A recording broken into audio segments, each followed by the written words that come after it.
আমি কৈছো যে এখন ৰাজ্য যদি উন্নয়নৰ শিখৰলৈ লৈ যাব লগা হয়, আমি যদি নিজস্ব ইনকামৰ ৰাস্তা যদি আমি বিচাৰিব লগা হয়, তেতিয়াহ'লে আমাৰ নিচিনা কৃষি প্ৰধান ৰাজ্যত আমি বছৰেকত 3বাৰ খেতি কৰাটো বাধ্যতামূলক কৰিব লাগিব। আৰু বছৰেকত 3বাৰ খেতি কৰিবলৈ হ'লে আপুনি সেই বৰষুণ কেতিয়া আহিব, সেই তেতিয়া যদি খেতি কৰিবৰ কাৰণে বহি থাকে নহ'ব। অলপ আগত আপোনালোকে নিউজ বজাইছিলে যে কোনোবা এখন জিলাত এতিয়া পুৰা গোটেই পথাৰ ফাট মেলিছে, কিন্তু এতিয়া জলসিঞ্চনৰ ব্যৱস্থা নাই।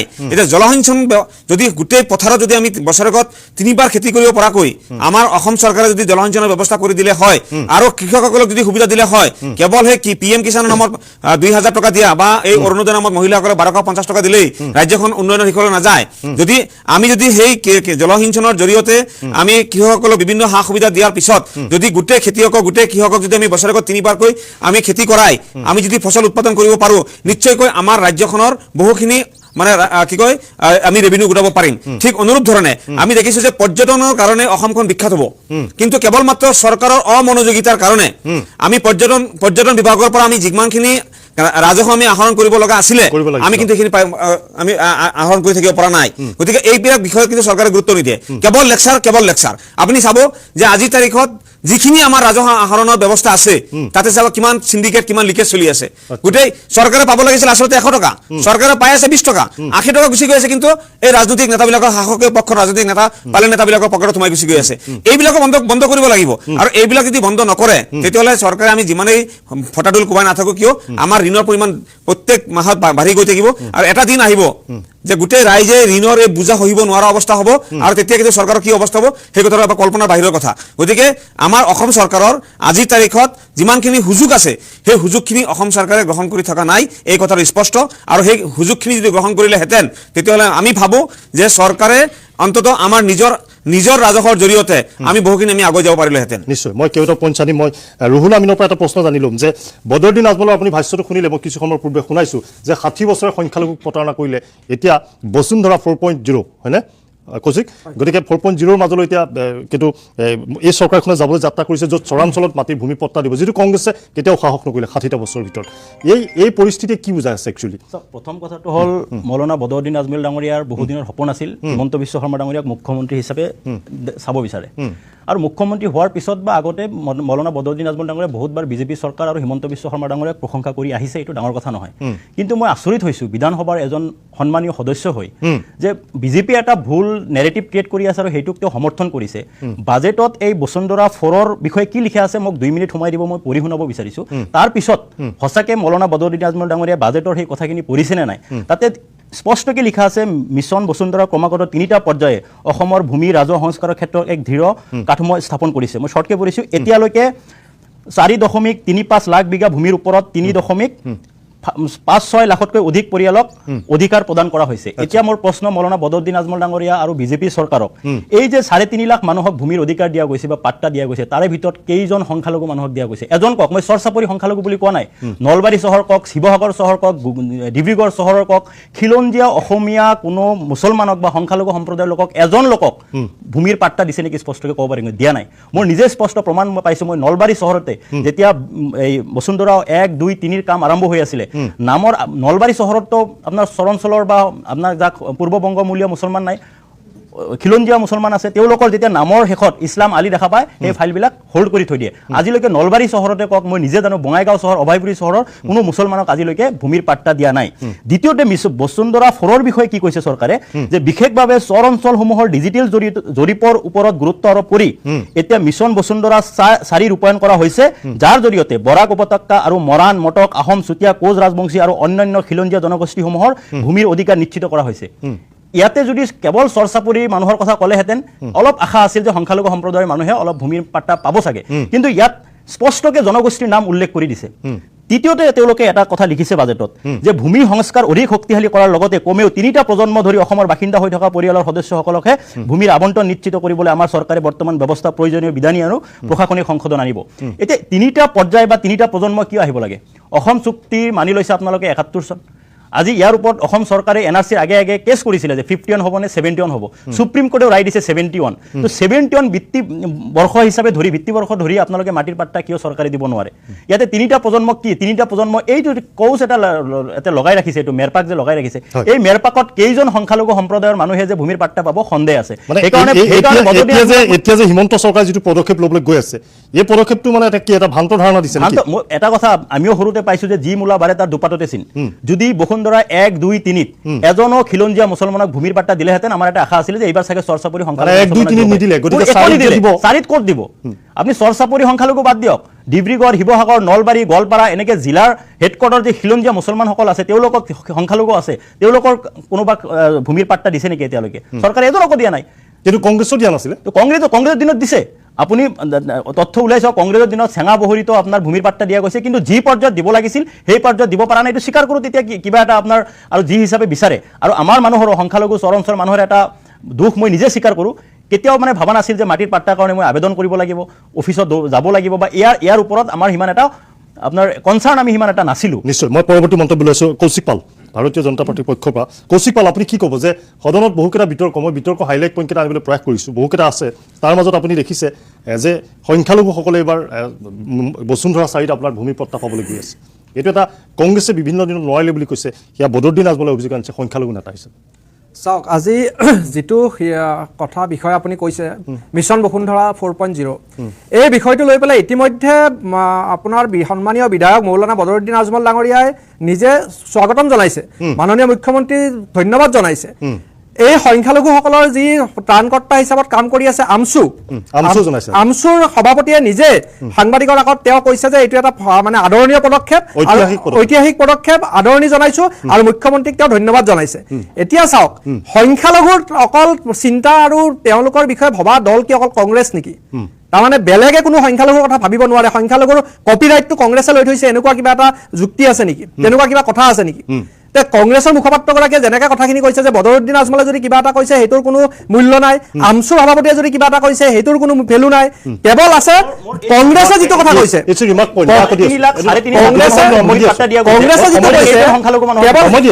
কংগ্ৰেছে কোৱা কথাটোৰহে ভেলু আছে তেওঁ তেনেকুৱা এটা বুজাব বিচাৰিছে আৰু দ্বিতীয় কথা হ'ল তেখেতে এটা কথা কৈছে কংগ্ৰেছৰ মুখপাত্ৰগৰাকীয়ে যে তিনিটা প্ৰজন্মৰ কি দৰকাৰ কালি পৰহি অহা আমাৰ অবৈধ বাংলাদেশীখিনিকো দি দিয়ক তাত সেইখিনিকে দিব লাগে তিনিটা প্ৰজন্মৰ কি দৰকাৰ তেখেতে স্পষ্টভাৱে কৈছে যে তিনিটা প্ৰজন্মৰ কি দৰকাৰ আজি যদি কোনোবা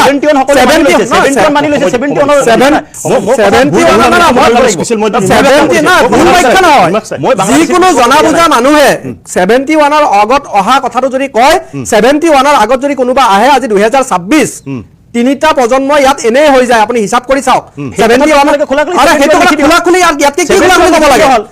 প্ৰজন্ম বুলি কৈ দিছে আপোনাৰ বুজাত ভুল হৈছে আপুনি বুজি পোৱা নাই আৰু তৃতীয় কথা হ'ল কংগ্ৰেছে সংখ্যালঘুক সদায় সেই সূতা কম্বলৰ ৰাজনীতি কৰি তেওঁলোকে কেৱল ভোট বেংক হিচাপত সজাই ৰাখিলে ভোট বেংক হিচাপত বনাই ৰাখি পেলাই আজি 70 বছৰ তেওঁলোকে শাসন কৰিলে কেতিয়াও সংখ্যালঘুক এইসমূহ কেতিয়াবা আপুনি শুনিছে নেকি বিধানসভাত এই সংখ্যালঘুক আপোনাৰ মাটিৰ পট্টা দিয়া কথা সংখ্যালঘু অঞ্চলৰ জৰীপ হোৱা কথা চৰ অঞ্চলৰ জৰীপ কৰা কথা এইবোৰ কেতিয়াবা কংগ্ৰেছৰ মুখত বিধানসভাত বা ক'ৰবাত শুনিছে নেকি নাই শুনা আমিও শুনা নাই গতিকে এই বিষয়টো যেতিয়া আজি ওলাইছে আজি তেওঁলোকে ভালে পাব লাগে তেওঁলোকে এটা আদৰণি জনাব লাগে যে এনেকুৱা এটা পদক্ষেপ হৈছে তেওঁলোকে যদি সঁচাকৈ বিচাৰে যে সংখ্যালঘুৰ উন্নয়ন হওক সংখ্যালঘুসকলৰ ভৱিষ্যত সুনিশ্চিত হওক তেতিয়াহ'লে তেওঁলোকে আদৰণি জনাব লাগিছিল কিন্তু তেওঁলোকে সেইটো নকৰি পেলাই তেওঁলোকে তাতো তেওঁলোকৰ নিকৃষ্ট ৰাজনীতি আনি পেলাই কাৰণ তেওঁলোকৰ এতিয়া সমস্যাটো কি হৈছে জানে তেওঁলোকৰ সমস্যাটো হৈছে বিগত 2-3টা নিৰ্বাচনত এই সংখ্যালঘুখিনি কিন্তু কংগ্ৰেছৰ লগত নাই সংখ্যালঘু ভোটাৰেও এতিয়া বুজি পাইছে যে কংগ্ৰেছে আমাক কেৱল ভোট বেংক বনাই ৰাখিছে সেইকাৰণে কংগ্ৰেছৰ পৰা তেওঁলোক আঁতৰি গৈছে আৰু এই কাৰণটোৰ কাৰণে কংগ্ৰেছে এতিয়া আবুল তাবুল কৈ পেলাই সংখ্যালঘুসকলক বিভ্ৰান্ত কৰাৰ এটা পৰিকল্পনা তেওঁলোকে কৰিছে কিন্তু যিটো হেৰি নহ'ব কাৰণ আজিৰ দিনত বিজেপি চৰকাৰৰ সময়ত সংখ্যালঘু অঞ্চলত যিমান উন্নয়ন হৈছে ৰাস্তা ঘাটৰ পৰা আপুনি শিক্ষা ব্যৱস্থাৰ পৰা আপুনি স্বাস্থ্য খণ্ডলৈকে যদি চাই সংখ্যালঘু অঞ্চলৰ লোকেও কিন্তু বুজি পাইছে যে উন্নয়নৰ লগত যদি আমি থাকিব লাগে তেতিয়াহ'লে বিজেপিৰ দৰকাৰ আছে মানে বিৰোধী উন্নয়ন নেদেখে আপুনি সেইটো ক'ব বিচাৰিছো তেওঁলোকে নেদেখায় দেখিলেতো কথাখিনি তেওঁলোকে বিৰোধ নকৰিলে হয় মই সময় দিম কংকন যদি কিছু আমি ৰিমাৰ্কছ পইণ্টত আহিছোঁ আপোনাৰ কি ক'ব যে গোটেই কেইবাটাও বিতৰ্ক প্ৰায় বিতৰ্ক 9-10টামান বিতৰ্ক বাজেট বিতৰ্কতকৈ অন্য বিতৰ্ক বেছি হৈ গ'লগৈ বিধানসভাৰ মজিয়াত আমি যদি চাওঁ অন্যান্য বিতৰ্কটো যথেষ্ট বেছি হৈ গ'ল সদনৰ ভিতৰে বাহিৰে হয় এতিয়া ইয়াতে মই আৰম্ভণিতে এটা কথা কৈ দিওঁ যে বদৰুদ্দিন আজমল ডাঙৰীয়াই হিন্দীত কিয় ভাষণ দিছে মই গম নাপাওঁ সেই তেওঁ কথাখিনি হিন্দীত কৈছে সেই কথাটোৰ মই বিৰোধিতা কৰিছোঁ আৰু ইউডিএফক যে মানুহে যে বৰ্জন কৰি আছে লাহে লাহে সেইবিলাকো একোটা কাৰণ এতিয়া তেখেতে আৰু এটা কথা কৈছে বদৰুদ্দিন আজমল ডাঙৰীয়াই তেখেতে কৈছে যে ভিখাৰী কি তাৰা হৈ গিয়া এনেকৈ কিবা এটা কৈছে সংখ্যালঘুসকলক ভিখাৰী বনাই সংখ্যালঘুসকলক ভিখাৰী বনাই দিছে এতিয়া লাহে লাহে অসমীয়া জাতিয়ে সৰ্বশ্ৰান্ত হৈছে গোটেই অসমবাসী সৰ্বশ্ৰান্ত হৈছে গতিকে এতিয়া সংখ্যালঘু সৰ্বশ্ৰান্ত সংখ্যাগুৰু সৰ্বশ্ৰান্ত ভিখাৰী এইবিলাক কৈ লাভ নাই এই 5 বছৰ কেনেকৈ বিজেপিৰ শাসন কালত অসমীয়া মানুহ জীয়াই থাকিব পাৰে সেইটো কথা চিন্তা কৰা দৰকাৰ আৰু এইবিলাক বিভাজন আনি লাভ নাই এতিয়া বৰ্তমান গোটেই অসমবাসী সৰ্বশ্ৰান্ত হৈ আছে অৰ্থনৈতিক বিধ্বস্ত হৈছে মাতমাৰ কৰিছে এতিয়া চাওক এতিয়া মই আপোনাক আজি যোৱাকালি মুখ্যমন্ত্ৰী ডাঙৰীয়াই যিটো ভাষণ দিলে আৰু তাৰে আগদিনা অখিল গগৈ ডাঙৰীয়াই যিটো ভাষণ দিলে এই দুটা ভাষণৰ কথা মই অলপ আপোনাক কৈ আছো এই দুটা ভাষণত আপুনি গোটেই যিখিনি বিতৰ্ক হ'ল আজি যোৱা কেইদিনমানত বিধানসভাত ইয়াৰ গোটেই ছবিখন আপোনালোকে স্পষ্টকৈ পাব আজি যিটো ডাঙৰীয়াই ইতিমধ্যে কিছু কথা কৈছে সেইখিনিৰ লগতে মই যোগ দিম আজি মুখ্যমন্ত্ৰী ডাঙৰীয়াই কৈছে মানে যোৱাকালি মুখ্যমন্ত্ৰী ডাঙৰীয়াই কৈছে যে বিজেপি চৰকাৰে অসমীয়া মানুহক চাকৰি দিব তেখেতে কৈছে যে কাজিৰঙাত 5 ষ্টাৰ হোটেল হ'ব মাটি এৰি দিব লাগে ছেটেলাইট চিটি হ'ব যিমান মাটি লাগে আম্বানী আদানীক দিব লাগে আৰু আম্বানী আদানীৰ যিবিলাক প্ৰজেক্ট আছে সেইবিলাক আমি দি দিব লাগে তেতিয়াহ'লে কি হ'ব চাকৰি সৃষ্টি হ'ব আৰু অসমীয়াই চাকৰি পাব 1 লাখ চাকৰি কথাও তেখেতে কৈছে হেৰি কৰি এতিয়া চাওক এতিয়া চাকৰি আমাক লাগে এইটো আমি নালাগে বুলি কোৱা নাই চাকৰি আমাক লাগে কিন্তু প্ৰথমে স্বত্বাধিকাৰী পিছত চাকৰি আগে এখন সমৃদ্ধিশালী অসম গঢ়িব লাগিব আত্মনিৰ্ভৰশীল অসম গঢ়িব লাগিব আমি চাকৰি কৰিম কাৰণ চহৰ অঞ্চলত যিবিলাক মানুহে বাস কৰে সেইবিলাক মানুহে চাকৰিয়ে কৰিব লাগিব আমি চাকৰি কৰিম কিন্তু এখন সমৃদ্ধিশালী অসমত চাকৰি কৰিম এখন আত্মনিৰ্ভৰ অসমত চাকৰি কৰিম এখন প্ৰফেচনেল অসমত চাকৰি কৰিম এখন বিশ্ব চেম্পিয়ন অসমত চাকৰি কৰিম আমি এখন দুখীয়া অসমত চাকৰি নকৰোঁ ইয়াতে চাকৰি কোম্পানীবিলাকত আমি চাকৰি কৰোঁ আমি জানো কোনোবা দুখীয়া কোম্পানীত চাকৰি কৰিবলৈ ইচ্ছুক হওঁ নহওঁ আমি ক'ত চাকৰি কৰিবলৈ ইচ্ছুক হওঁ যিটো কোম্পানীত ধনী হয় সেই কোম্পানীত আমি চাকৰি কৰিবলৈ ইচ্ছুক হওঁ গতিকে মুখ্যমন্ত্ৰীয়ে এই যিটো তেখেতে ধাৰণা দিব পাৰিছে যে চাকৰি হ'ব এনেকুৱা বিধ্বস্ত অৰ্থনৈতিকভাৱে বিধ্বস্ত হোৱা সময়ত আমাক চাকৰি নালাগে প্ৰথমে স্বত্বাধিকাৰী পিছত চাকৰি এই কথাটো মুখ্যমন্ত্ৰী ডাঙৰীয়াক মই ইয়াৰ পৰা কৈ দিলোঁ এতিয়া তাৰ পৰিৱৰ্তে অখিল গগৈ ডাঙৰীয়াই কি কৈছে অখিল গগৈ ডাঙৰীয়াই পৰহি বিধানসভাত যিটো কথা ক'লে এইখিনি মানে এটা ঐতিহাসিক ভাষণ তেখেতৰ এইটো ক'ব লাগিব এইটো মানে নজিৰবিহীন ভাষণ দিছে আৰু মই খুবেই চিত্তাকৰ্ষক 6 নম্বৰ আছে যে দৰিদ্ৰতাৰ ক্ষেত্ৰত সেইটো আছে আৰু মই আপোনাক তেখেতে যিটো গুৰুত্বপূৰ্ণ কথা কৈ আছে মই আপোনাক কৈ আছো খুবেই চিত্তাকৰ্ষক মন পৰশা ভাষণ দিছে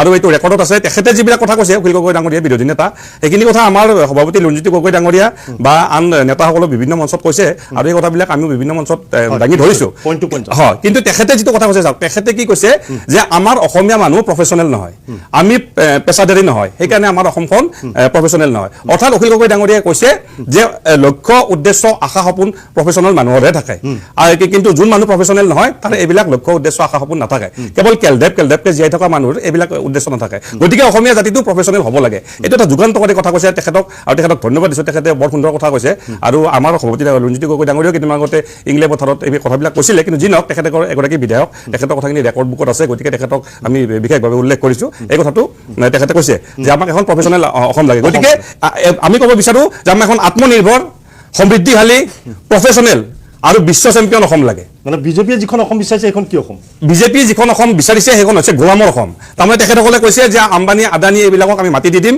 আৰু ছেটেলাইট চিটি বনাম 5 ষ্টাৰ হোটেল বনাম আমি এটা চাকৰি কৰিব লাগে আমি অৰ্থনৈতিকভাৱে বিধ্বস্ত হৈ যাব লাগে তাৰপৰা আমি এটা চাকৰি কৰিব লাগে কিন্তু অখিল গগৈ ডাঙৰীয়াই কৈছে যে আমি 26,000 গাঁৱত 26,000 গাঁও আছে তাতে 1 কোটি দিলেও এই যে 27,000 কোটি টকা আজি আমাৰ চেমিকণ্ডাক্টৰ ইনভেষ্টমেণ্ট কৰা হৈছে এই 26,000 কোটি যদি মোক দিয়ে মই প্ৰতিখন গাঁৱত 1 কোটি টকাৰ এটা ইণ্ডাষ্ট্ৰী বনাম আৰু তেখেতে সমৃদ্ধিশালী অসমৰ অৰ্থনৈতিকভাৱে আত্মনিৰ্ভৰ অসমৰ এটা সুন্দৰ চিত্ৰ তাতে অংকন কৰিছে গতিকে আমি চাওক আমি এখন কৃষি প্ৰধান ৰাজ্য আমাৰ 75% মানুহ কৃষিৰ ওপৰত নিৰ্ভৰশীল গতিকে আমি আমাৰ যিখিনি প্ৰয়োজন সেইখিনি বস্তু আমি উৎপাদন কৰিব লাগিব আৰু এনেদৰে আত্মনিৰ্ভৰশীল সমৃদ্ধিশালী হ'ব লাগিব তাৰ পাছত আমি উদ্যোগীকৰণৰ কথা ভাবিম এবাৰ আমি সমৃদ্ধিশালী হৈ আত্মনিৰ্ভৰ হৈ যেতিয়া স্বত্বাধিকাৰী হ'ম তাৰ পাছত আমি উদ্যোগীকৰণৰ কথা ভাবিম উদ্যোগীকৰণ হ'ব লাগিব চাকৰি লাগিব কিন্তু আগে আমি স্বত্বাধিকাৰী পাছত চাকৰি সমৃদ্ধিশালী অসমতহে আমি চাকৰি কৰিম ধনী অসমত আমি চাকৰি কৰিম আমি দুখীয়া অসমত অৰ্থনৈতিকভাৱে বিধ্বস্ত অসমত আমি চাকৰি নকৰোঁ গতিকে ইয়াত বিৰোধী চাওক এইটো বৰ পৰিতাপৰ বিষয় যে আজি অখিল গগৈ ডাঙৰীয়া বিৰোধী নেতা তেখেত আজি বিধায়ক হৈ আছে কিন্তু লুঞ্জিত গগৈ ডাঙৰীয়া এজন স্বাভিমানী অসমীয়া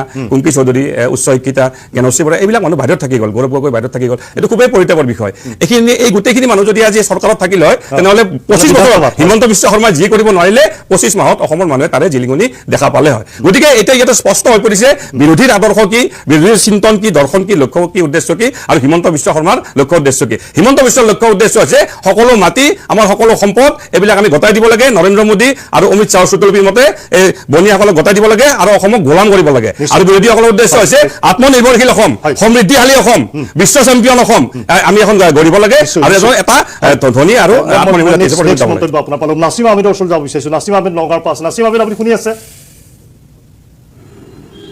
হয় নাছিম আহমেদ, হয় নাছিম আহমেদ কালি বদৰুদ্দিন আজমলে যি ধৰণৰ মন্তব্য কৰিছে আৰু শেহতীয়াকৈ বসুন্ধৰা 4.0 যিটো কাম আৰম্ভ কৰিব গৈছে চৰাঞ্চলত মাটিৰ পট্টা পাব, যে কংগ্ৰেছে 60 বছৰে এক প্ৰকাৰে সংখ্যালঘুসকলক ভিখাৰী বনাই দিলে বুলি কৈছে। এইটো যথেষ্ট বিতৰ্কৰ বিষয়। অন্যান্য বিতৰ্কও আছে। অখিল গগৈয়ে সদনত যথেষ্ট বিতৰ্কৰ সৃষ্টি কৰিছে বা বিতৰ্ক উঠাইছে, মন্ত্ৰীৰ মুখে মুখে কথা কৈ এক প্ৰকাৰে প্ৰত্যাহ্বান জনাইছে। এই বিষয়বিলাকো চৰ্চাৰ মাজলৈ আছে। কিন্তু শেহতীয়াকৈ যদি আমি দেখোঁ কালি বদৰুদ্দিন আজমলৰ মন্তব্য আৰু আজি আমছুও সমৰ্থন জনাইছে। কংগ্ৰেছে কৈছে যে কংগ্ৰেছে সংখ্যালঘু লোকক কিন্তু ভূমিৰ পট্টা প্ৰদান কৰিছিলে আৰু কালিৰ দিনটোত বদৰুদ্দিন আজমলে কৰা মন্তব্যৰ মাজত এটা বিপৰীত দৃশ্য বা বিপৰীত এটা স্থিতি দেখিবলৈ পোৱা গৈছে।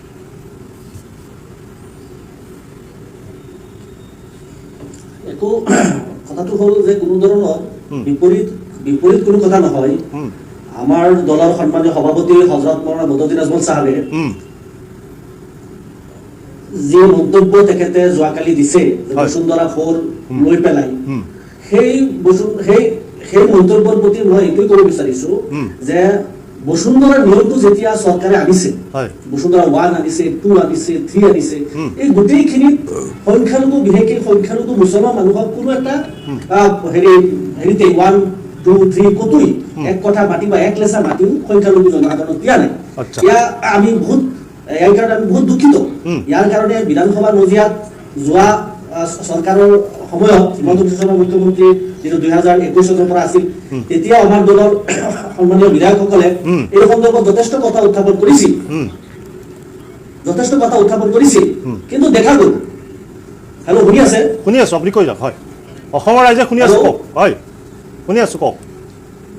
নাই হয় শুনি আছে? হয় শুনি আছো, কওক। দেখা গ'ল যে 2021 পৰা যিটো চৰকাৰ চলি আছিল সেই চৰকাৰ কোনো ধৰণৰ সেই চৰকাৰৰ সময়ত আমাৰ দলৰ বিধায়কসকলে বিধানসভাৰ মাজত চিঞৰি মাতিছে যে বসুন্ধৰা 1, 2 বা 3 আমাৰ মানুহে ভূমি পাব লাগে, ভূমিহীনসকলে ভূমি পাব লাগে।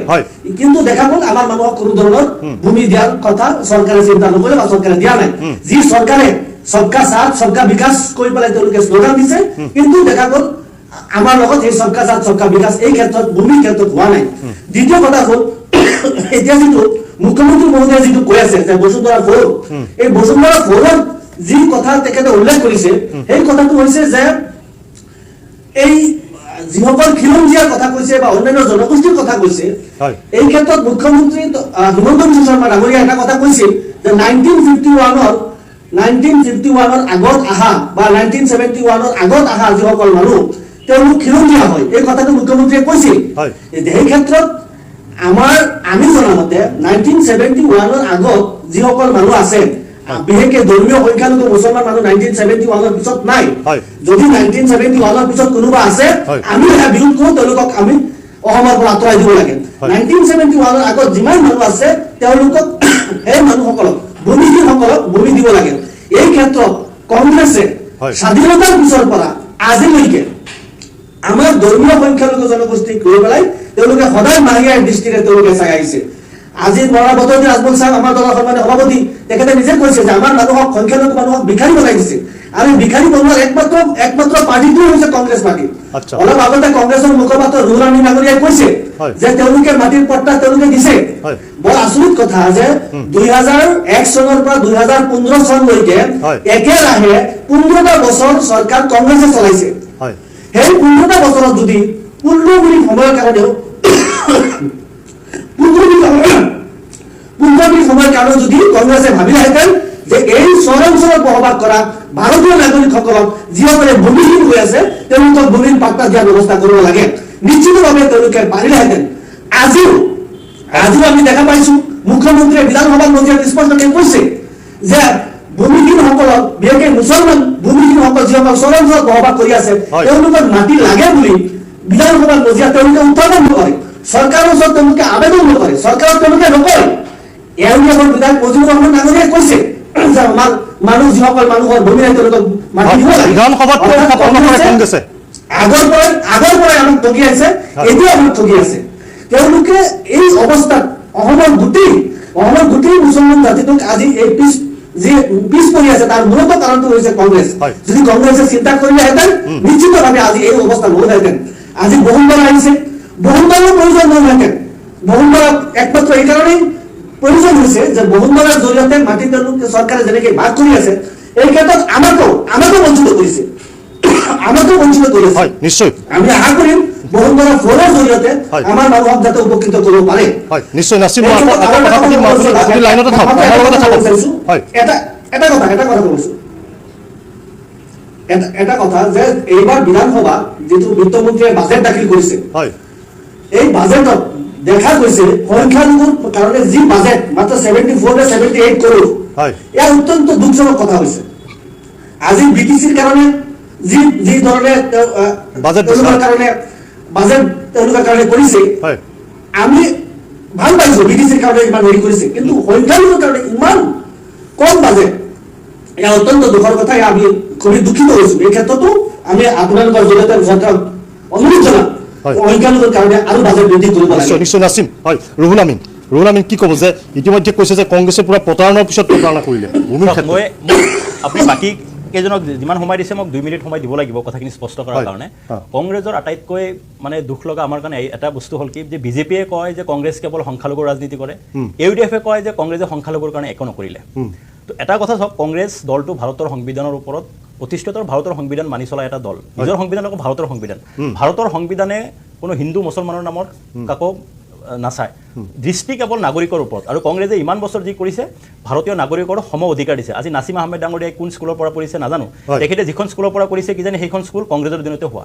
আজি মৌলানা বদৰুদ্দিন আজমলে আজি অসম বিধানসভাৰ সদস্য হ'ব পাৰিছে বা লোকসভাৰ সদস্য হ'ব পাৰিছিলে, তাৰ অৱদান কিন্তু কংগ্ৰেছক দিব লাগিব। দ্বিতীয়তে কথাটো হ'ল, মই এটা সাধাৰণ উদাহৰণ দিব বিচাৰিছোঁ আপোনাক।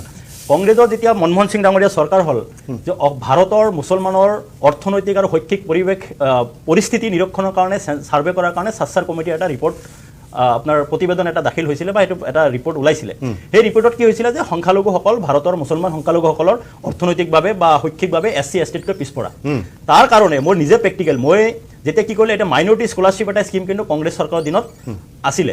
আৰু মই নিজে 4 বছৰ যেতিয়া মই বিফাৰ্ম পঢ়িছোঁ, 4 বছৰত প্ৰতি বছৰে 30,000কে 1,20,000 টকা মই স্কলাৰশ্বিপ পাইছোঁ কংগ্ৰেছৰ দিনত। আৰু মোৰ লগৰ এজন হিন্দু বন্ধুৱে কৈছে যে মই সেইকাৰণে কংগ্ৰেছ নকৰোঁ, কংগ্ৰেছে তহঁতক 30,000কে বছৰত স্কলাৰশ্বিপ দিয়ে, মোক নিদিয়ে। এতিয়া কোনফালে যাব কওক? আজি সংখ্যালঘুসকল পিছ পৰি আছে, তেওঁলোকৰ কাৰণে যদি বিশেষ কোনো স্কিম আনিব যায়, বিজেপিয়ে সেইটো এটা ডাঙৰ ইছ্যু আনে। নিশ্চয়। আৰু দ্বিতীয় কথাটো হ'ল, আজি আমাৰ এই বিজেপিৰ মুখপাত্ৰ ডাঙৰে দুটা কথা কৈছে, মোৰ ভুল ব্যাখ্যা কৰিছে মোৰ কথা। তেখেতে কৈছে যে মই কৈছোঁ যে বিদেশীক বা তেনেকৈ দিয়ক মাটিৰ পট্টা দিব লাগে, সেইটো কথা নহয়। আজি আৰু কংগ্ৰেছৰ ওচৰত মাইনৰিটি ভোট বেংক বা কপিৰাইট থকা বুলি কৈছে, সেইটোও নহয়। কংগ্ৰেছে কেৱল মুছলমানৰ ৰাজনীতি নকৰে। মই ইয়াৰ আগতেও কৈছোঁ যে কংগ্ৰেছে ভাৰতীয় নাগৰিকৰ ৰাজনীতি কৰে। সকলো ৰাজনীতিক বা সকলো নাগৰিকক সম দৃষ্টিৰে কংগ্ৰেছে চায় আৰু সম অধিকাৰ চাব বিচাৰে।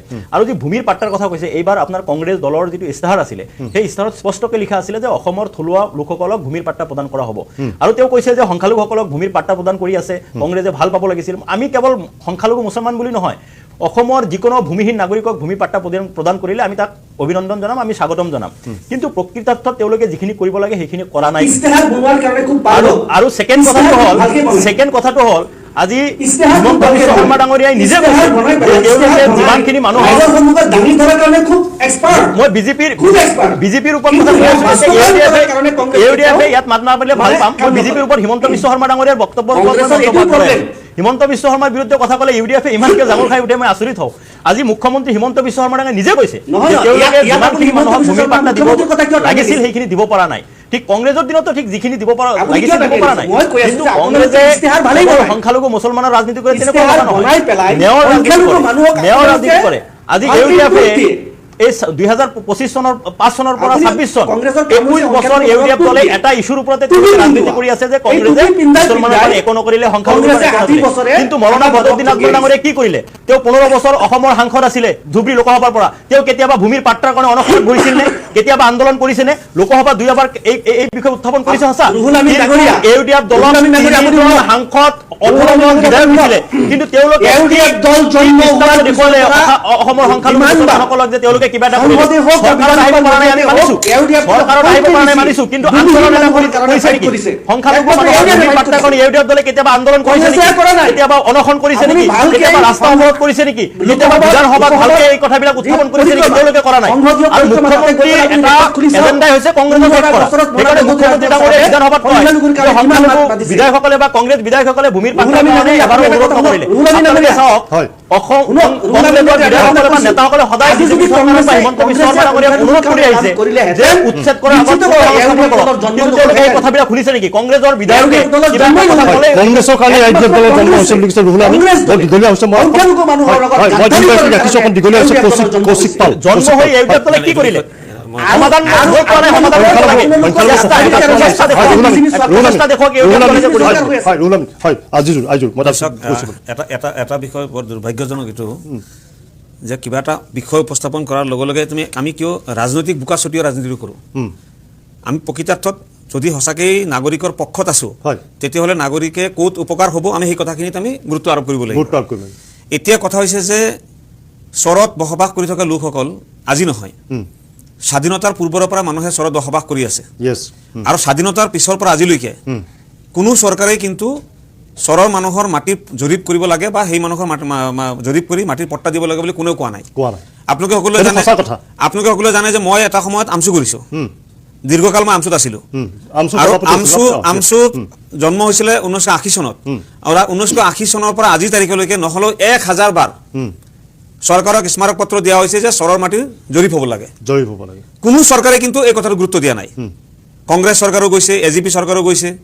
বিজেপি চৰকাৰ বিগত 2টা কাৰ্যকাল গুচি গ'ল এতিয়া মুখ্যমন্ত্ৰী ডাঙৰীয়াই যোৱাকালি বিধানসভাত কৈছে যে প্ৰকৃত ভাৰতীয় নাগৰিকে মাটিৰ পট্টা পাব তেওঁ কোনো ধৰ্মৰ কথা উল্লেখ কৰা নাই প্ৰকৃত ভাৰতীয় নাগৰিক বুলি যোৱাকালি তেখেতে ভাষণত উল্লেখ কৰিছে আৰু তেখেতে কৈছে যে বাজেটত আহিছে যে ডিজিটেলি জৰীপ কৰা হ'ব ডিজিটেলি জৰীপ কৰিব এতিয়া কথাটো হৈছে এইটো যে মৰুভূমিত থকা মানুহ এজনে যেতিয়া ক'ৰবাত পানী এগিলাচ দেখা পায় বহুত আশা কৰে যে মই পানী এগিলাচ পাম বুলি পানীটো পাতে গিলিব পাৰিব নোৱাৰিব কিমান গৰম হৈ আছে বা কি হৈ আছে এইটো পিছৰ কথা কিন্তু মানুহে এটা আশা যে এটা জৰীপ হ'ব কিজানি মাটিৰ পট্টা পোৱা যাব কিজানি গতিকে কংগ্ৰেছ চৰকাৰ দীৰ্ঘকাল আছিলে আজি যোৱাকালি বদৰুদ্দিন আজমল ডাঙৰীয়াই কৈছে যে 60 বছৰে কংগ্ৰেছে সংখ্যালঘু মানুহক ঠগি আহিছে আদৰ্শগতভাৱে বদৰুদ্দিন আজমল ডাঙৰীয়াৰ লগত আমাৰ বহুত পাৰ্থক্য আছে আমি ৰাজনৈতিক মত পাৰ্থক্য আছে কিন্তু যোৱাকালি তেখেতে যি আক্ষেপৰ ফলত যিখিনি কথা কৈছে সেই কথাখিনি আমি অস্বীকাৰ কৰিব নোৱাৰো কাৰণ কংগ্ৰেছে যদি ভাবিলেহেঁতেন কংগ্ৰেছৰ শাসনত দীৰ্ঘকাল শাসনত থকা দল হিচাপে তেখেতসকলে বিজেপি চৰকাৰ অহাৰ আগতেই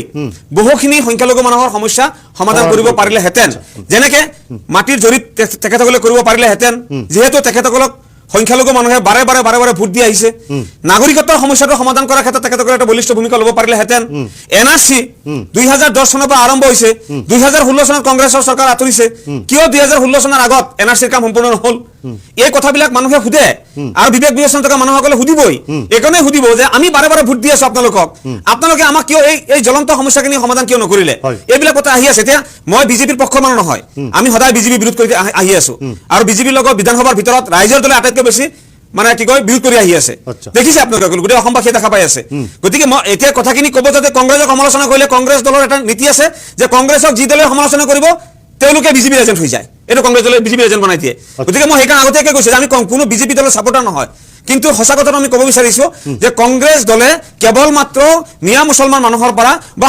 সামগ্ৰিকভাৱে সংখ্যালঘু মুছলমান মানুহৰ পৰা কেৱল নিৰ্বাচনৰ প্ৰাক মুহূৰ্তত কিছুমান কথা বতৰা কৈ টুপ কিছুমান দি ভোটটো আদায় কৰি লয় আৰু তেওঁলোকে কাৰ্যকৰী কৰিব নোৱাৰে এতিয়া আমাৰ বন্ধু ৰুহুল আমিন ডাঙৰীয়াই কৈ আছে যে কংগ্ৰেছ দলে ভাৰতীয় নাগৰিকৰ হৈ কাম কৰে কোনো বিশেষ জনগোষ্ঠীৰ হৈ কাম নকৰে ঠিক এই কথাটো ঠিক কিন্তু কথা হৈছে এইটো যে তেখেতসকলৰ নীতি কিন্তু স্পষ্ট নহয় যে কি কৰিব কংগ্ৰেছৰ নীতি স্পষ্ট নহয় কংগ্ৰেছৰ নীতি কংগ্ৰেছৰ নেতাসকলে ক'ব ৰুহুল আমিন ডাঙৰীয়াই নিজে ক'বলৈ বাধ্য যে কংগ্ৰেছে কেতিয়াও এই কথাটো স্পষ্ট নহয় যে চৰ চাপৰিত কোনে বসবাস কৰি আছে এইটো আমাৰ বিষয় নহয়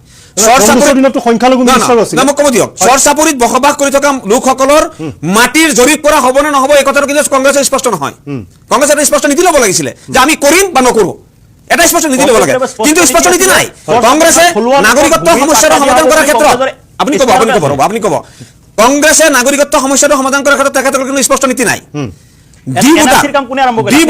ডি বুটাৰ NRC ৰ কাম 1997 এজিপি চৰকাৰৰ সময়ত ডি বুটাৰ আৰম্ভ হৈছে।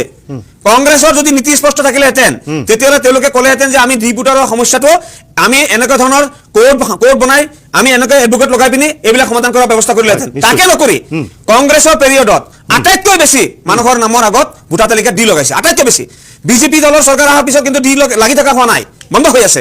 কিন্তু কংগ্ৰেছৰ পিৰিয়ডত আটাইতকৈ বেছি ডি লাগিছে। গতিকে স্পষ্ট নীতি তেওঁলোকে আছে নেকি? তেওঁলোকে এফালে দি ক'ব যে আমি সংখ্যালঘু মানুহৰ পক্ষত আছো, সব বিৰোধী মানে সাংঘাতিক ধৰণে তেওঁলোকে এফালে দি ক'ব যে আমি সংখ্যালঘু মানুহৰ পক্ষত আছো, ভোট দিয়ক আমাক ভোট দিলেহে আপোনালোকে নিৰাপদে থাকিব পাৰিব। আনফালে দি যেতিয়া তেওঁলোকৰ চৰকাৰ আহে তেওঁলোকে ডি লগাব, যেতিয়া তেওঁলোকৰ চৰকাৰ আহে তেওঁলোকে তেতিয়া চৰৰ মাটি পট্টা দিয়াৰ ক্ষেত্ৰত বা চৰৰ মাটি জৰীপ কৰাৰ ক্ষেত্ৰত পিঠি দিব, সামগ্ৰিক উন্নয়নৰ ক্ষেত্ৰত তেওঁলোকে কি কয় পিঠি দিব। সাচ্চাৰ কমিশ্যনৰ যিটো ৰিপৰ্ট আছিলে সেই ৰিপৰ্টত কোৱা হৈছিলে যে ST SC নহয় দলিতসকলতকৈও সংখ্যালঘু মুছলমানসকল পিছ পৰি আছে। এতিয়া প্ৰশ্ন হৈছে এইটো সাচ্চাৰ কমিশ্যন বনোৱাৰ কাৰণে আমি ধন্যবাদ জনাইছো মনমোহন সিং ডাঙৰীয়াক বা কংগ্ৰেছ চৰকাৰক। তাৰপিছত তেখেতসকলে MSDP আনিছে, আমি ধন্যবাদ জনাইছো। কিন্তু প্ৰশ্ন হৈছে এইটো স্বাধীনতাৰ পিছৰ পৰা সেই সাচ্চাৰ কমিটিৰ বনোৱালৈকে অধিক কাল চৰকাৰ কাৰ আছিলে? কিয় মুছলমানসকল দলিতসকলতকৈ পিছ পৰি থাকিল? কিয় ST SCতকৈ বেছি পিছ পৰি থাকিল? কোনে পিছ পৰি ৰাখিলে? কাৰ চৰকাৰ আছিলে? গতিকে কংগ্ৰেছ দলে যেতিয়ালৈকে নিজৰ স্থিতি স্পষ্ট নকৰিব, নীতি স্পষ্ট নকৰিব যে এতিয়া মুখ্যমন্ত্ৰীয়ে কৈ থাকে যে সংখ্যালঘু ভোট নালাগে, সংখ্যালঘু উন্নয়ন আমি নকৰো। বিজেপিৰ এটা স্থিতি স্পষ্ট। আমি ৰাইজৰ দলে কৈ আছো যে 1971 চনৰ 25 মাৰ্চ তাৰিখৰ পূৰ্বৰ যিমান লোক আছে তেওঁ হিন্দু হওক মুছলমান হওক কোনো কথা নাই। আমাৰ দল চৰকাৰত আহিলে আমি সকলোকে সমান মৰ্যাদা সমান অধিকাৰ দিম, মাটিৰ পট্টা দিম, সকলোকে আমি সমানে আগবঢ়াই লৈ গৈ থাকিম। কিন্তু কংগ্ৰেছৰ স্থিতি স্পষ্ট নহয়, তেওঁলোকে মুখেদি কয় এটা আৰু বাস্তৱত এটা চমু বাণিজ্যিক বিৰতিৰ লগত মই বিৰতিৰ পিছত পুনৰ স্বাগতম জনাইছো দৰ্শকক। আৰু এই মুহূৰ্তত মই ক'ব বিচাৰিছো যে অখিল গগৈ আৰু পীযুষ হাজৰিকাৰ বাকযুদ্ধ আমি লুংগত দেখিছিলোঁ, সমান্তৰালভাৱে ৰণোজ পেগুৰ সৈতে বাকযুদ্ধ আমি দেখিছোঁ কিছু সময়ৰ পূৰ্বে। জনজাতিকৰণৰ প্ৰসংগ, পাৰ্পল চিটিৰ প্ৰসংগ, বিভিন্ন ধৰণৰ হাইলাইটেড পইণ্ট আছিলে এই 7-8টা দিনত। মই সেই মন্তব্য ইনিন্দ অকণমান শুনাই ল'ব বিচাৰিছোঁ পটককৈ। অখিল গগৈৰ বিৰুদ্ধে অসমৰ বিভিন্ন থানাত 32টা কেছ আছে। তেখেতে কৈ ফুৰে যে গোটেইবিলাক তেখেতে কৈ ফুৰে গোটেইবিলাক ফেক। মোৰ এগেইনষ্টত 165টা আছে ছাৰ। গোটেই অসমত মোৰ এগেইনষ্টত 32টা নহয় 165টা আছে আৰু 50টা মান এতিয়ালৈকে মই একো জেল পাই গ'লো। 50টা মানৰ এতিয়ালৈকে একো জেল পাই গ'লো ছাৰ। অখিল গগৈৰ বিৰুদ্ধে অসমৰ বিভিন্ন থানাত 32টা কেছ আছে। জনজাতিকৰণ প্ৰসংগত অখিল গগৈ উভতি ধৰিছিলে ৰণোজ পেগুক, সেই মন্তব্যটো মই অকণ শুনাব বিচাৰিছোঁ। জনজাতিকৰণটো কেতিয়া হ'ব? মন্ত্ৰী গোটৰ প্ৰেচিডেণ্টটো ক'ত আছে? আছে ক'ত? এইটো টোপোলা বান্ধি থৈ দিছে নেকি? জনজাতিকৰণ কেতিয়া হ'ব? এই ইমান কাহিনী শুনি আপুনি ক'বলৈ দিয়ক মন্ত্ৰী মহোদয় মাতি থাকে আপুনি। হয়, কেইবাটাও মন্তব্য এনেদৰে আছে। পূজা আমি পৰৱৰ্তী পৰ্যায়ত দেখুৱাম। মই কৌশিক পাল যে বিষয়বিলাক আমি হাইলাইটেড পইণ্টবিলাক লৈ আছোঁ, যথেষ্ট চৰ্চা চলি আছে। আপুনি গম পাইছে বিধানসভাৰ অধ্যয়নবিলাক দেখিছে কেনেকুৱা বিষয়ত চৰ্চা চলি আছে। আজি AIDF UCC আৰু পোষ্ট বেকৰ প্ৰায় বিৰোধিতা কৰিছে, আপোনালোকে দেখিছে। পোষ্ট বেকক লৈ কিন্তু চৰকাৰৰ বিৰুদ্ধে এটা মন্তব্য কৰিলে কিছুদিন পূৰ্বে বদৰুদ্দিন আজমলে। গতিকে হাইলাইটেড পইণ্টকেইটাক লৈ কেনেকুৱা ধৰণৰ প্ৰতিক্ৰিয়া দলৰ পক্ষৰ পৰা? নাই চাওক, আজি আপোনাৰ বিধানসভাৰ মজিয়াত যিবোৰ গুৰুত্বপূৰ্ণ বিষয় আলোচনা হৈছে, ঠিক আছে, তাত সকলোৱে নিজৰ নিজৰ মতামত ৰাখিব, সেইটোতো ঠিকে আছে। সকলোৰে আজি আমাৰ দলৰ যিটো নীতি বা হেৰি থাকিব, আমাৰ দলৰ নীতি হিচাপত আমাৰ মন্ত্ৰী বা আমাৰ বিধায়কে কথা ক'ব, বিৰোধীৰ যিটো আছে তেওঁলোকে তেওঁলোকৰ হিচাপত কথা ক'ব। কিন্তু যিখিনি কথা তাৰমানে আপোনাৰ কি হয়, নিজৰে আপোনাৰ মানে মতৰ বিৰোধ যেন হয়, সেই কথাখিনিহে আমি মন কৰিবলগীয়া হয়। যেনেধৰণে কংগ্ৰেছৰ ক্ষেত্ৰত ইতিমধ্যে মই বিশেষ ক'বলগীয়া নাই আজি, কাৰণ কংগ্ৰেছৰ যিটো স্বৰূপ বা তেওঁলোকৰ যিটো নগ্ন স্বৰূপ বুলি কওঁ, সেইটো উদঙাই দিছে ইতিমধ্যে আমাৰ ৰাইজৰ দলৰ প্ৰতিনিধি আৰু AIDF দলে। এতিয়া কংগ্ৰেছে যিমানেই যি নকওক কিয়, তেওঁলোকৰ যিটো প্ৰকৃত স্বৰূপ সেইটো মানুহে আজি বুজি পাইছে, এইটো সঁচা কথা, আমি ক'বলগীয়া নাই, এইটো একেবাৰে সত্য কথা। গতিকে এই বিষয়ত মই আৰু বিশেষ নকওঁ কংগ্ৰেছৰ বিষয়ত। এতিয়া পৰৱৰ্তী সময়ত চাওক, পৰৱৰ্তী সময়ত যিসমূহ বিষয় উত্থাপন হৈ আছে, কৃষিৰ ক্ষেত্ৰত সকলোৱে কৈছে যে কৃষিৰ ক্ষেত্ৰত আপোনাৰ গুৰুত্ব প্ৰদান কৰিব লাগে। কৃষিৰ ক্ষেত্ৰত গুৰুত্ব প্ৰদান কৰিব লাগে বুলি বিধানসভাৰ মজিয়াত ক'লেতো নহ'ব। সেই একে বিষয়টো আপুনি নিজৰ বাহিৰত মানে আমাৰ অসমৰ ৰাইজৰ মাজত পথাৰত সেই বস্তুখিনি আমি ইমপ্লিমেণ্ট কৰিব পাৰিব লাগিব। এতিয়া বিধানসভাৰ মজিয়াত যিকেইগৰাকী বিধায়কে, বিৰোধী বিধায়কে কৈ আছে যে কৃষিৰ ক্ষেত্ৰত গুৰুত্ব দিব লাগে, সেইখিনি বিধায়কে আকৌ বাহিৰত মানুহৰ আগত কয় যে পীযুষ হাজৰিকাক কৃষিমন্ত্ৰীহে দিলে তাৰ পাখি কাটা গ'ল। তাৰ মানে কি, যে কৃষি বিভাগটোৰ তাৰমানে গুৰুত্বপূৰ্ণ বিভাগ নহয় নেকি?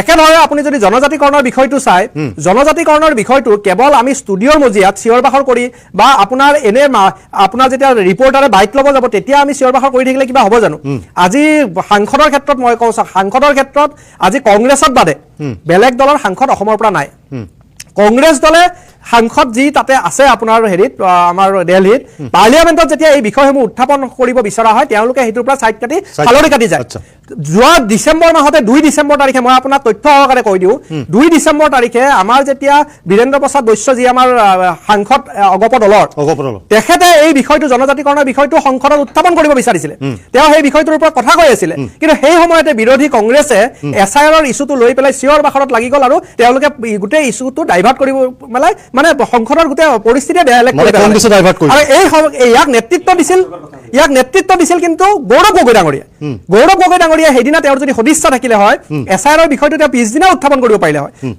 সেইদিনা যেতিয়া বীৰেন্দ্ৰ প্ৰসাদ বৈশ্যই এটা গুৰুত্বপূৰ্ণ বিষয় যেতিয়া উত্থাপন কৰিছিলে তেওঁলোকৰ সদিচ্ছা থাকিলে তাত ক'ব লাগিছিল কথাখিনি গতিকে চাওক কংগ্ৰেছৰ কথাটো হৈছে যে মিডিয়াৰ আগত আপোনাৰ ষ্টুডিঅ'ত আহি পেলাই তেওঁলোকে বহুত কথা ক'ব কিন্তু যেতিয়া কথাখিনি ক'ব লাগে আজি চাওক মই কৈ আছো আপুনি ক'ব প্ৰতিবেদন দিল্লী পোৱাই নাই মই আজি জনজাতিকৰণৰ প্ৰতিবেদন দিল্লীয়ে পোৱা নাই প্ৰতিবেদন দিল্লীয়ে পোৱা নাই আপুনি ক'ব ৰূপায়ণৰ প্ৰতিবেদন দিল্লীয়ে পোৱা নাই আপোনালোকে যিবিলাক সমাধান দিছিলে তাৰে কোনো প্ৰতিবেদন দিল্লীলৈকে যায় পোৱা নাই এটা চাওক তেওঁলোকে কওঁতে মই মনে মনে শুনিছো মই কওঁতে আপোনালোকে যদি নুশুনে চিঞৰ বাখৰ হৈ থাকিলে ৰাইজে একো নুশুনিব আপোনাৰ কথাখিনি ক'ব আপুনি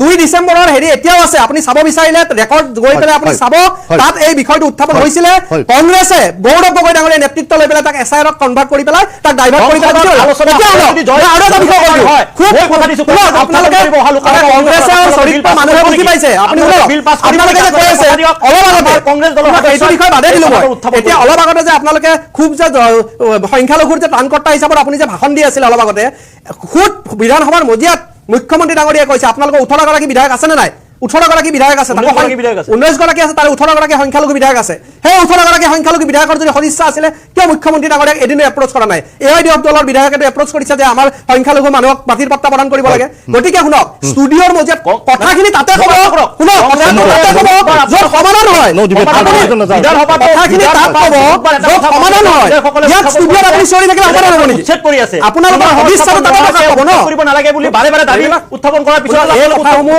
মই যিটো কৈছো আপুনি সেই কথাখিনি শুনি লওক আগতে আপোনালোকে ষ্টুডিঅ'ত চিঞৰি থাকিলে সমস্যা সমাধান নহয় আপোনালোকে মানিব পাৰে শুনক ষ্টুডিঅ'ত চিঞৰি থাকিলে সমস্যা সমাধান নহয় বিধানসভাত আৰু কংগ্ৰেছৰ বিধায়কে বহুত আপুনি বহুত সময় ক'লে মই শুনিলো এতিয়া আপুনি মোৰ কথাখিনি শুনি লওক আপোনালোকৰ বিজেপি চৰকাৰে এইবিলাক মানি লোৱা নাই বিজেপি চৰকাৰে মানি লোৱা নাই কংগ্ৰেছ বিভিন্ন মজিয়াত এইবিলাক কথা কৈ লাভ নাই এক মিনিট সময় দিব লাগিব দ্বিতীয়তে মই আপোনাৰ সময় বহুত দিছে মোৰ কথাখিনি শেষ হ'ব দিয়ক বিৰোধী আজি বহুত আছে তেখেতে যদি কথা কৈ থাকে আমাৰ দৰকাৰ নাইচোন দ্বিতীয়তে চাওক দ্বিতীয়তে আৰু এটা কথা এটা বিৰোধীয়ে আৰু কিছুমান কথা কৈছে যেনেকে আপোনাৰ আমাৰ অজাপ দলৰ ফালৰ পৰা কোৱা হৈছে যে ইয়াত মানে ইণ্ডাষ্ট্ৰী বহাব আহিছে হেৰি কৰিছে তেওঁলোকে তাৰ বিৰোধ কৰিছে কাৰণ প্ৰথমতে তেওঁলোকক লাগে যে আমাৰ ইয়াত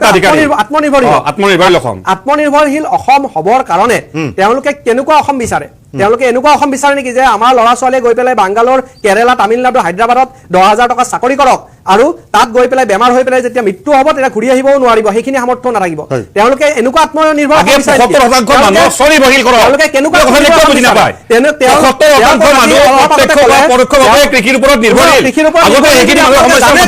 গুৰুত্বপূৰ্ণ তেতিয়াহ'লে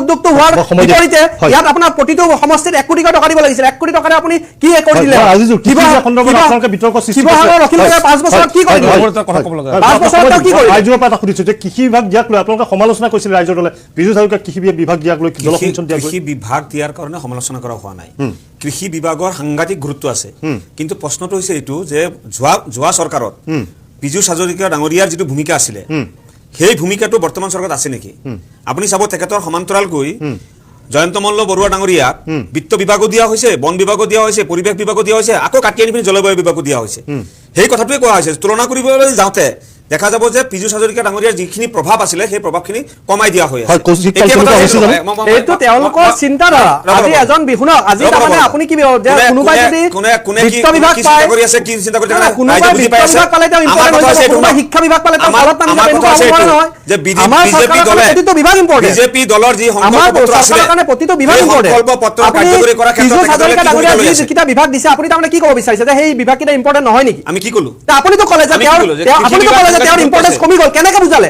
আপোনাৰ মাপকাঠিটো কি তেওঁৰ ইম্পৰ্টেন্স যে কমি গ'ল বুলি ক'লে আপোনাৰ মাপকাঠিটো কি আপুনি কওকচোন ক'লো। আপুনি কেনেকে ক'ব ইম্পৰ্টেন্সটো আপুনি কমি ক'লে আপুনি মোক বুজাই দিয়ক না ওপৰা-ওপৰি বুজাই দিয়ক কথা আপুনি মোক পাতিব। বুজাই দিয়ক তেওঁ যোৱা বছৰ জলসিঞ্চনৰ মন্ত্ৰী আছিলে এইবাৰ তেওঁক ইৰিগেশ্যন আৰু কৃষি মন্ত্ৰী দিয়া হৈছে তেখেতৰ ইম্পৰ্টেন্সটো কেনেকে কমিল মোক বুজাই দিয়ক হয় কেনেকে ইম্পৰ্টেন্স কমিছে এই কথাটো আমি ক'ব নালাগে না, আপুনি ক'ব লাগিব আপুনিহে কৈ আছে বেলেগে কোৱা নাই নহয় আপুনি বুজাই দিয়ক পীযুষ শুনক, হাজৰিকা ডাঙৰীয়া সুধিলে গম পাব পীযুষ হাজৰিকা ডাঙৰীয়াই কৈছে নেকি? আপোনাক পীযুষ কৈছে নেকি? হাজৰিকা ডাঙৰীয়াই আপোনাক কৈছে নেকি? কেবিনেট আপোনাক কৈছে নেকি? নাছিলে কিয় কিয় কিয় আপোনাক পীযুষ হাজৰিকা ডাঙৰীয়াই ফোন কৰি কৈছে নেকি? মান কিয় তেখেতে ঘৰৰ পৰা ওলোৱা নাছিলে আপুনি কিয় দেখিছে তেখেতে- নেকি? ঘৰৰ পৰা তেখেতে ওলাই কিয় কেনে বিভিন্ন ওলোৱা নাই? ওচৰত কিয় কিয় আক্ষেপ প্ৰকাশ আপুনি কৰিছে? আপুনি তাৰমানে গতিকে এই পীযুষ হাজৰিকা ঘৰত গৈ থাকে তেখেতে সুধিব আপুনি তাৰমানে আমি- পীযুষ হাজৰিকা আমি- ঘৰত গৈ থাকে আমি এই আপুনি বিষয়টো সেইকাৰণে গম পাইছে তেওঁ ঘৰত কিয় আছে, মন্ত্ৰীৰ ওলাই ঘৰত গৈছে। যাব নোৱাৰি নেকি?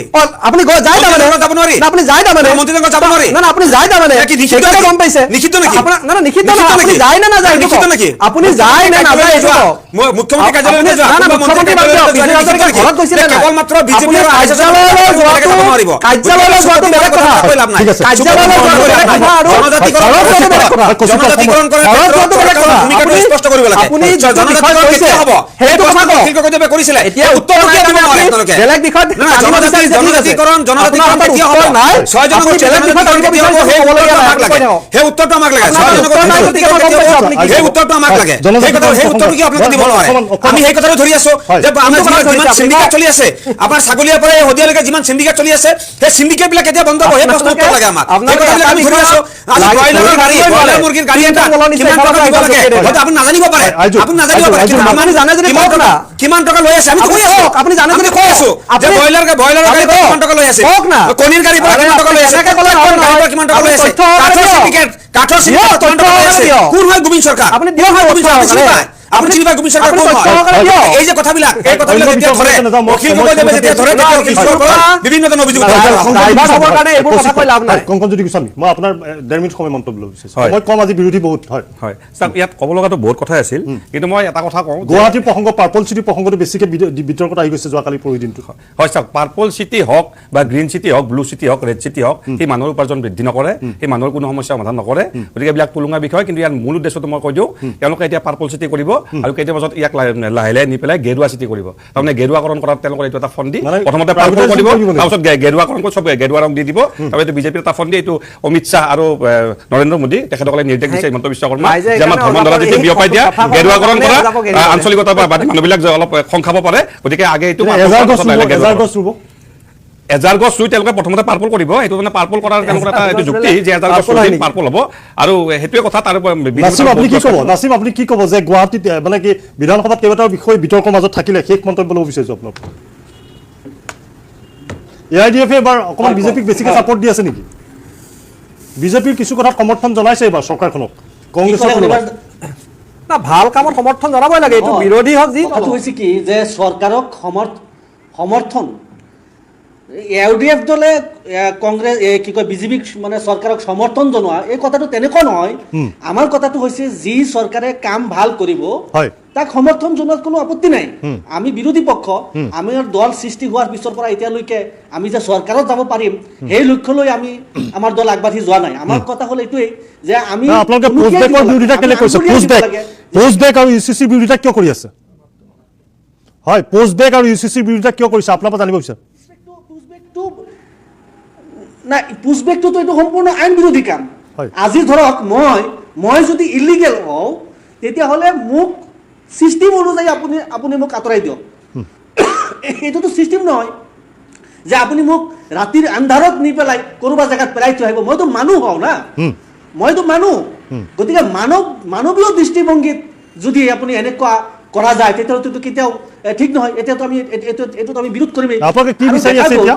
বিধানসভাৰ মজিয়াত মৰা বদৰুদ্দিন আজমল সাহেব আমাৰ দলৰ সন্মানীয় সভাপতি মহোদয়ে পুছবেক সন্দৰ্ভত যিটো প্ৰশ্ন উত্থাপন কৰিছিল হয়। সেই প্ৰশ্নত আমি দেখা পাইছো যিমানজন মানুহক পুছবেক কৰিছে হয়। সিমানজন মানুহতো ভাৰতীয় তাৰে সৰহ সংখ্যক মানুহ ভাৰতীয় নাগৰিক এই ভাৰতীয় নাগৰিকক যেতিয়া হাৰাশাস্তি কৰি নাই এইটো আদি কৌশিক পল অন্ধকাৰত সঁচা জানো এই তেওঁলোকক অভিযোগটো সঁচা নহয় উঠাইছে। কৌশিক পল এই আপোনাৰ প্ৰত্যুত্তৰ এটা লাগিব হয় সময় শেষ হৈ আহিছে চাওক প্ৰকৃত ভাৰতীয়ৰ ক্ষেত্ৰত কোনো দিনে আমাৰ দল বা চৰকাৰে কেতিয়াও তাৰ বিৰুদ্ধে একো কাম নকৰে প্ৰকৃত ভাৰতীয় যদি হয় আৰু সেই বিষয়টো সদায় আমি ইতিমধ্যে কৈ আহিছো যে যিকোনো প্ৰকৃত ভাৰতীয় লোকে অসমত যিখিনি সুবিধা পাব লাগে সেই সুবিধাখিনি তেওঁলোকে পাব লাগে আৰু ইয়াৰ কাৰণে আমাৰ চৰকাৰখনে কাম কৰি আছে মাননীয় মুখ্যমন্ত্ৰী ডক্টৰ হিমন্ত বিশ্ব শৰ্মাদেৱে কাম কৰি আছে আজি যিকোনো আপোনাৰ অঞ্চলতে আজি যদি আপুনি বিজেপি চৰকাৰৰ ক্ষেত্ৰত চাই যিকোনো অঞ্চলতে আপুনি দেখিব যে উন্নয়নৰ ক্ষেত্ৰত কেতিয়াও কোনো মানুহ চাই পেলাই উন্নয়নৰ কাম কৰা নাই আজি শিৱসাগৰত যি উন্নয়নৰ কাম কৰিছে সেই উন্নয়নৰ কাম আপুনি ধুবুৰী কৰিমগঞ্জতো একে উন্নয়নৰ কাম কৰি আছে আজি এনেকুৱা হোৱা নাই যে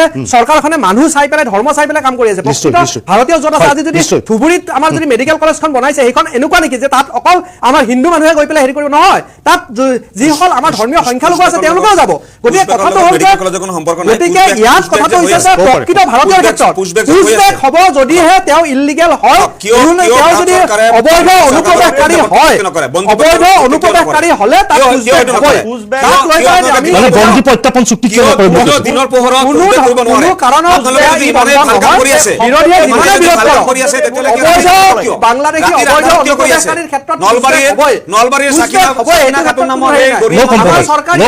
No compromise. চৰকাৰী ক্ষেত্ৰত কোনো কাৰণতে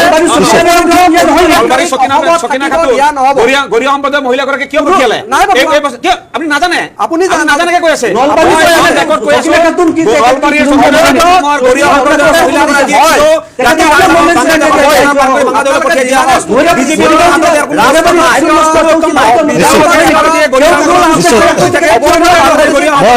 জনাইছোঁ নাছিম আহমেদ ধন্যবাদ জনাইছোঁ কংকনজ্যোতি গোস্বামী আজিজুৰ ৰহমান কৌশিক পাল আৰু ৰুহুল আমিন মই গোটেইকেইগৰাকী বক্তাক ধন্যবাদ জনাইছোঁ